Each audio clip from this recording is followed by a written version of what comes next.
ہمارے چینل کو سبسکرائب کریں اور بیل آئیکن دبائیں۔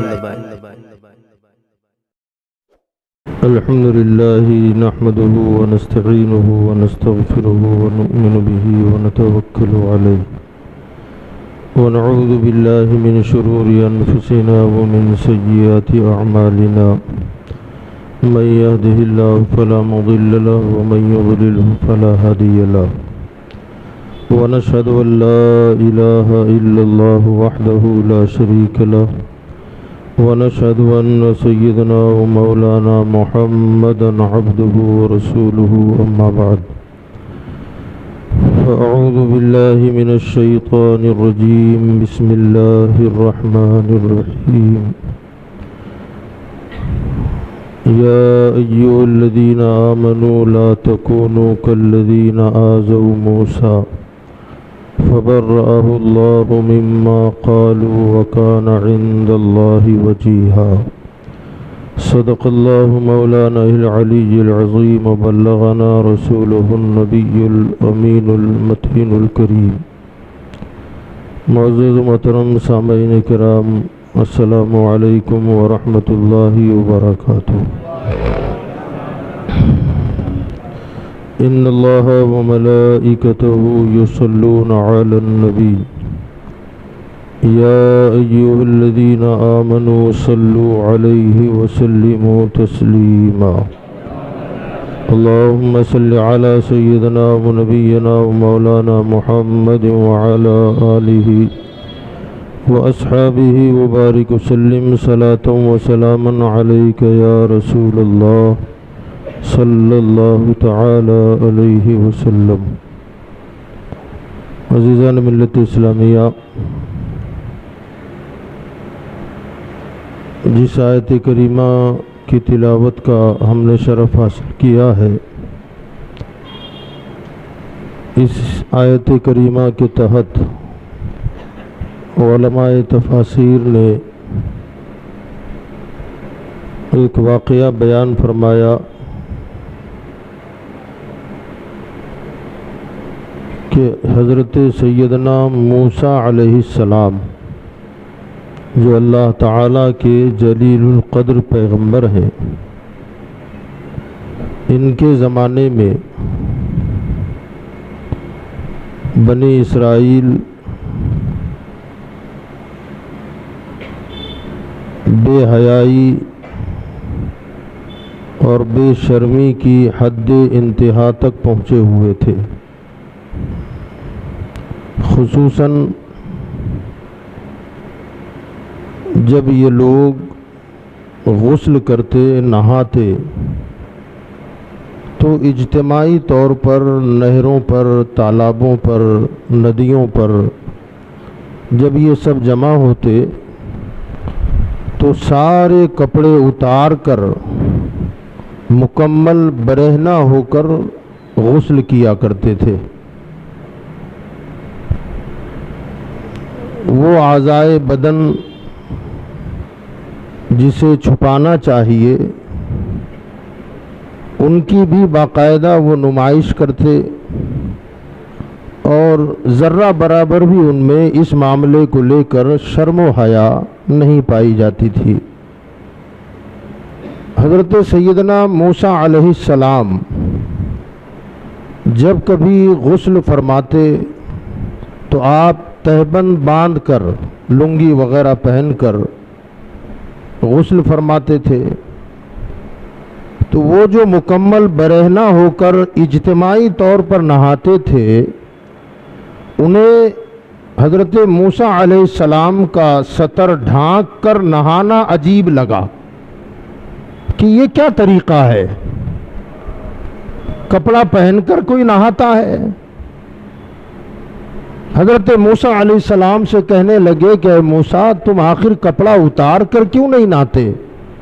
تو حضرت موسیٰ علیہ السلام نے فرمایا کہ تم جس طرح نہاتے ہو یہ بے حیائی ہے، بے شرمی ہے، ایک دوسرے کے سامنے اپنا سطر کھولنا یہ اچھی بات نہیں ہے، لہٰذا میں تمہیں بھی تاکید کرتا ہوں کہ تم بھی سارے کپڑے اجتماعی طور پر اتار کر نہ نہایا کرو، بلکہ سطر ڈھانک کر